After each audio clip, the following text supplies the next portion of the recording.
किसी ज़माने में एक चोर था। वो एक बादशाह के महल में चोरी करने के इरादे से गया। रात का वक्त था और महल के एक कमरे से बादशाह और उसकी बीवी की गुफ्तगू की आवाज़ आ रही थी।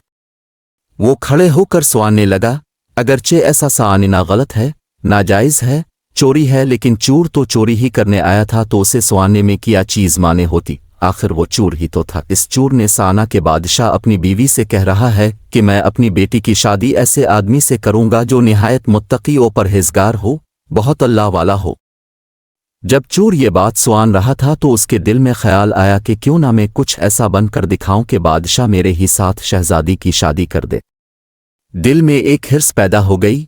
अब वो चोरी करना तो भूल गया, लेकिन धोखा देने पर उतर आया और घर जाकर बहुत देर तक सोचने लगा कि किस तरह मैं इस बात में कामयाब हो सकता हूं।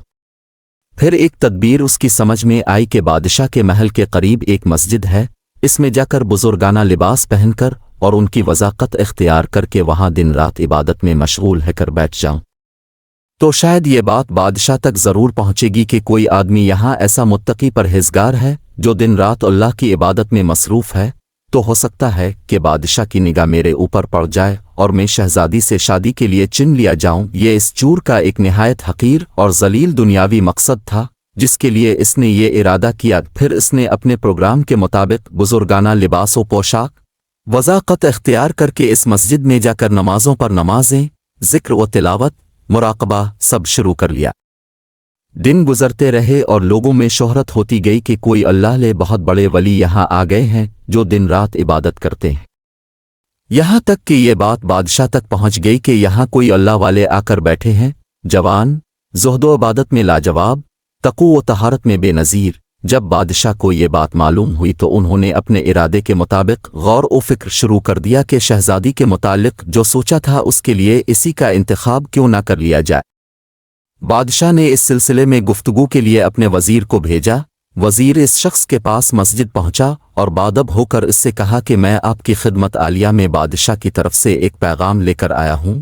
इसने पूछा कि क्या पैगाम है। वज़ीर ने बताया कि बादशाह ने कई साल पहले यह फैसला कर लिया था कि वो अपनी बेटी का निकाह एक ऐसे शख्स से करेंगे जो बड़ा मुत्तकी और परहेजगार हो, अल्लाह वाला हो, और वो उसकी तलाश में थे।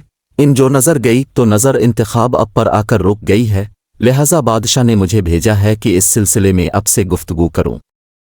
ये शख्स जो दरअसल इसी तमन्ना व आरज़ू में यहाँ आकर बैठा था बहुत देर तक वज़ीर की गुफ्तगू सुनता रहा। इसके बाद इसकी आंखों से आंसू जारी हो गए। वज़ीर ने पूछा कि क्या बात है, तो कहने लगा कि आज जो पैगाम लेकर आप आए हैं यह पैगाम मुझे मंजूर नहीं है। वज़ीर ने कहा कि क्यों मंजूर नहीं। इस शख्स ने कहा कि देखिए, मैं साफ साफ बात आपको बताता हूं कि मैं असल में एक चोर था और एक मर्तबा बादशाह के महल में चोरी के इरादे से गया था। फिर जो कुछ भी हुआ इसको सुनाया और उसके बाद इस चोर ने कहा कि मैंने तो ये वज़ाकत इसी हिर्स की वजह से इख्तियार की थी, लेकिन मैं यहाँ आकर बैठा तो मेरे खुदा ने मुझे अपना बना लिया। अब बस इसके बाद मुझे और किसी की ज़रूरत नहीं, मेरे लिए मेरा खुदा काफ़ी है। बेशक जब इबादत हो जाए, नमाज हो जाए, ज़िक्र हो जाए और हमारी दीगर इबादतें वाकई इबादतें हो जाएं, तो बेशक ये नमाज़ें और इबादतें इंसान को बुराइयों से रोकती हैं।